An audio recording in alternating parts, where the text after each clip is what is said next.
রাজ্যে এখন বিজেপি সরকার, আর বিজেপি সরকারে আসার পর থেকেই বিভিন্ন অভিযোগে তৃণমূলের বেশ কিছু কাউন্সিলরের গ্রেপ্তারের খবর সামনে এসেছে। তাই নিয়ে রাজ্য রাজনীতিতে ব্যাপক চর্চাও শুরু হয়েছে। আর এবার সেই তালিকায় আরও এক গ্রেপ্তার হুগলির ভদ্রেশ্বর পৌরসভার ভাইস চেয়ারম্যান ফিরোজ খান।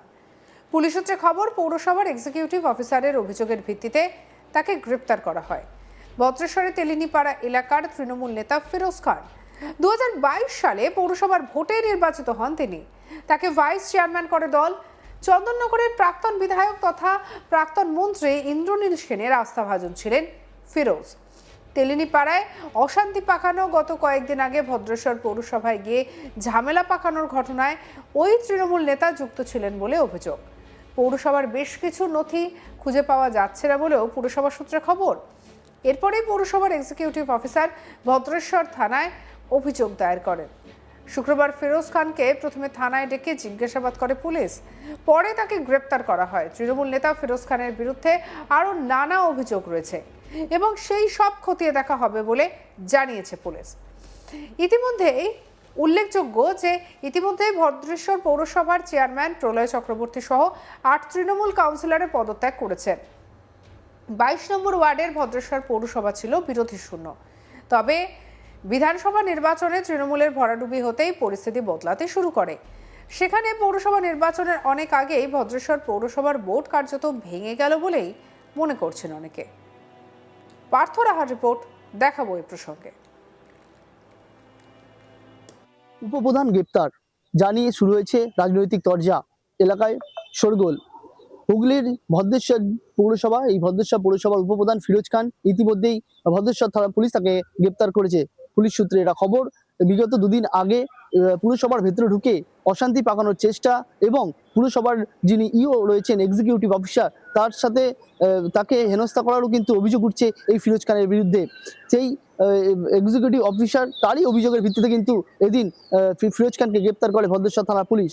হুগলির যে চন্দননগর বিধানসভা রয়েছে, এই চন্দননগর বিধানসভার অধীনস্থ ভদ্রেশ্বর পুরসভা, ভদ্রেশ্বর পুরসভায় কিন্তু উপপ্রধান হিসাবে কিন্তু রয়েছেন এই ফিরোজ খান। তৃণমূলের যিনি বিধায়ক ছিলেন ইন্দ্রনীল সেন, সেই ইন্দ্রনীল সেনের ঘনিষ্ঠ ফিরোজ খান। এলাকায় ভদ্রেশ্বর যে এলাকা রয়েছে, সেই ভদ্রেশ্বর এলাকায় কিন্তু একাধিক দাপট ছিল এই ফিরোজ খানের। এলাকা সূত্রে আমরা এটা জানতে পারছি, শুধু এই প্রথম নয়, এর আগেও একাধিক জায়গায় কিন্তু বিভিন্ন ক্ষেত্রে অশান্তি পাকানোর বা গন্ডগোল তৈরি করার কিন্তু অভিযোগ রয়েছে এই ফিরোজ খানের বিরুদ্ধে। ফিরোজ খানকে ইতিমধ্যেই পুলিশ গ্রেপ্তার করেছে। শুধু এই প্রথম নয়, এই যে রাজ্যে পালাবদল ঘটেছে 2026-এর যে বিধানসভা ভোট, সেই বিধানসভা ভোটে কিন্তু তৃণমূল যে জামানা, সেই জামানার অবসান ঘটিয়ে রাজ্যে বিজেপি সরকার, নতুন যে সরকার তারা গঠন করেছেন। এরপরে কিন্তু দেখা যাচ্ছে একাধিক জায়গায় তৃণমূল ঘনিষ্ঠ যে কাউন্সিলররা রয়েছে তাদেরকে কিন্তু দিকে দিকে গ্রেপ্তার করা হচ্ছে। পুলিশ সূত্রে এটা জানানো হচ্ছে যে একাধিক মামলা রয়েছিল তাদের। এই যে তৃণমূল ঘনিষ্ঠ যে সমস্ত কাউন্সিলর রয়েছে এদের বিরুদ্ধে কিন্তু এতদিন একাধিক মামলা থাকা সত্ত্বেও তাদের বিরুদ্ধে কোনো রকমই স্টেপ নেয়নি পুলিশ। এরপর রাজ্যে পালাবদল হতেই এই যে তৃণমূল ঘনিষ্ঠ যত কাউন্সিলর রয়েছে তাদের সেই অভিযোগ খতিয়ে দেখা হচ্ছে এবং দিকে দিকে গ্রেপ্তার করা হচ্ছে।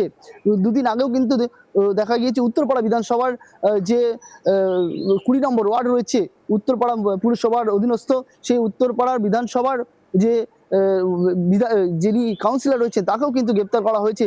পাশাপাশি কোন্নগর যে পুরসভা, উত্তরপাড়া বিধানসভার অন্তর্গত সেই কোন্নগর পুরসভার 20 নম্বর ওয়ার্ডের বাবলু পাল নামে যিনি কাউন্সিলর রয়েছেন ওরফে খোকন, তাকেও কিন্তু ইতিমধ্যে পুলিশ গ্রেপ্তার করেছে। সেই বাবলু পালের বিরুদ্ধেও কিন্তু এলাকায় তার যে দাপট এবং যে সরকারি জায়গা দখল করে সেখানে একাধিক অবৈধ ব্যবসা এবং তৃণমূল কংগ্রেসের পার্টি অফিস করে সেখানে যে তাদের কার্যালয়, সেই কার্যালয় চালানোরও কিন্তু অভিযোগ উঠেছিল।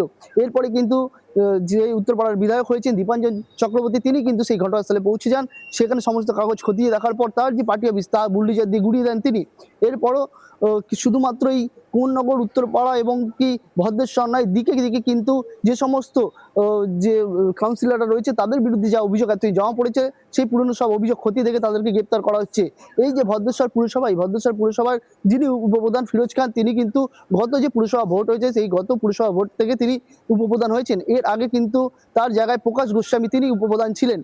এই 26-এ বিধানসভা ভোটে যে ভরাডুবি, এই ভরাডুবিতে কিন্তু চন্দননগরেও সমানভাবে ভরাডুবি ঘটেছে। এই চন্দননগরে কিন্তু ইন্দ্রনীল সেনকে ব্যাপকভাবে পরাজিত করে বিজেপির দীপাঞ্জন গুহ তিনি বিধায়ক হয়েছেন।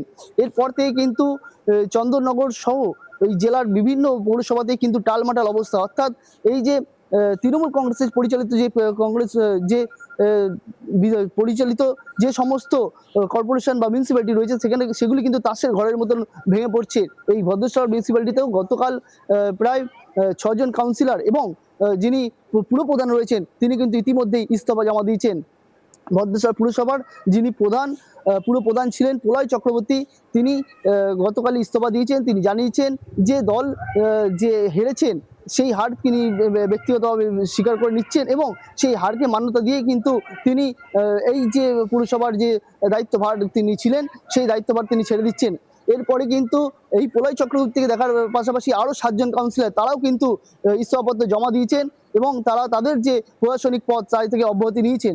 এরপরেই কিন্তু এই যে পুরসভা কিভাবে চলবে সেই নিয়ে কিন্তু একটা প্রশ্ন উঠছিল যে এই টালমাটাল পরিস্থিতিতে পুরসভার যে 22টা ওয়ার্ড রয়েছে সেই 22টা ওয়ার্ডের মধ্যে 8টি ওয়ার্ডেই যারা কাউন্সিলর রয়েছেন তারা ইতিমধ্যে ইস্তফা দিয়ে দিচ্ছেন। তবে কিভাবে চলবে এই পুরসভা, এই যে প্রশ্ন উঠছিল, এই প্রশ্ন ওঠার মাঝখানে কিন্তু দেখা গেল আজ যিনি ফিরোজ খান অর্থাৎ যিনি উপপ্রধান রয়েছেন এই ভদ্রেশ্বর মিউনিসিপ্যালিটির তিনি কিন্তু গ্রেপ্তার হয়েছেন। ভদ্রেশ্বর পুলিশ সূত্রে এটা আমরা জানতে পারছি যে বিগত দিনে একাধিক জায়গায় গন্ডগোল এবং অশান্তি পাকানোর চেষ্টার অভিযোগ রয়েছে তার বিরুদ্ধে, সেগুলো এমন খতিয়ে দেখা হচ্ছে। তেমনই ভদ্রেশ্বর পুরসভার ইও তিনি একটি অভিযোগ করেছেন যে পুরসভা এলাকায় পৌরসভার ভিতরে ইও সাহেবকে কিন্তু হেনস্থা করেছিল এবং বিভিন্ন নথিপত্র নিয়ে বাক বিতরণে জড়িয়ে পড়েছিলেন এই উপপ্রধান। এরপরে কিন্তু তার বিরুদ্ধে অভিযোগ করেন ইও সাহেব যিনি রয়েছেন, তিনি অভিযোগ করেন ভদ্রেশ্বর থানায়। সেই অভিযোগের ভিত্তিতে কিন্তু তাকে ডেকে পাঠানো হয়। এদিন তিনি দেখা করতে গেলে তারপর তার সমস্ত নথি খতিয়ে দেখে তাকে কিন্তু গ্রেপ্তার করা হয়েছে পুলিশ সূত্রে, এমনটাই খবর। শুধুমাত্র ভদ্রেশ্বর পুরসভাতেই নয়, আজ কিন্তু দেখা যাচ্ছে চন্দননগরেও কিন্তু যে পুর নিগম আছে সেখানেও কিন্তু প্রায় 8 জন কাউন্সিলর তারা কিন্তু তাদের ইস্তফা দিয়েছেন। অর্থাৎ এই যে রাজ্যে পালাবদল তারপর থেকেই কিন্তু তাসের ঘরের মতো ভেঙে পড়ছে এক একটি তৃণমূল সংগঠনের যে মিউনিসিপ্যালিটি বা যে কর্পোরেশনগুলি রয়েছে সেগুলি। পাশাপাশি শুধুমাত্র এইখানে বিজেপির তরফ থেকে জানানো হচ্ছে যে এই যে তৃণমূল কাউন্সিলর বা তৃণমূল যিনি যারা রয়েছেন বিভিন্ন পদে তারা কিন্তু এতদিন রাহাজানি চালিয়েছে এই রাজ্যের, শুধু নয় রাজ্যের পাশাপাশি হুগলিতেও বিভিন্ন জায়গায় কিন্তু এদের বিরুদ্ধে একাধিক কমপ্লেন থাকলেও পুলিশ কোনো রকম স্টেপ নেয়নি। তবে রাজ্যে পালাবদল ঘটেছে, যা যা অভিযোগ প্রত্যেকটি অভিযোগ খতিয়ে দেখে সবার বিরুদ্ধে কিন্তু উপযুক্ত শাস্তির ব্যবস্থা করা হবে, এমনটা কিন্তু বিজেপি সূত্রে খবর। উল্লেখ্য ইতিমধ্যেই ভদ্রেশ্বর পৌরসভার চেয়ারম্যান প্রলয় চক্রবর্তীর সহ 8 তৃণমূল কাউন্সিলর পদত্যাগ করেছেন। 22 নম্বর ওয়ার্ডের ভদ্রেশ্বর পৌরসভা ছিল বিরোধী শূন্য। তবে বিধানসভা নির্বাচনে তৃণমূলের ভরাডুবি হতেই পরিস্থিতি বদলে যায়। সেক্ষেত্রে পৌরসভা নির্বাচনের অনেক আগেই ভদ্রেশ্বর পৌরসভার বোর্ড কার্যত ভেঙে গেল বলেই মনে হচ্ছে।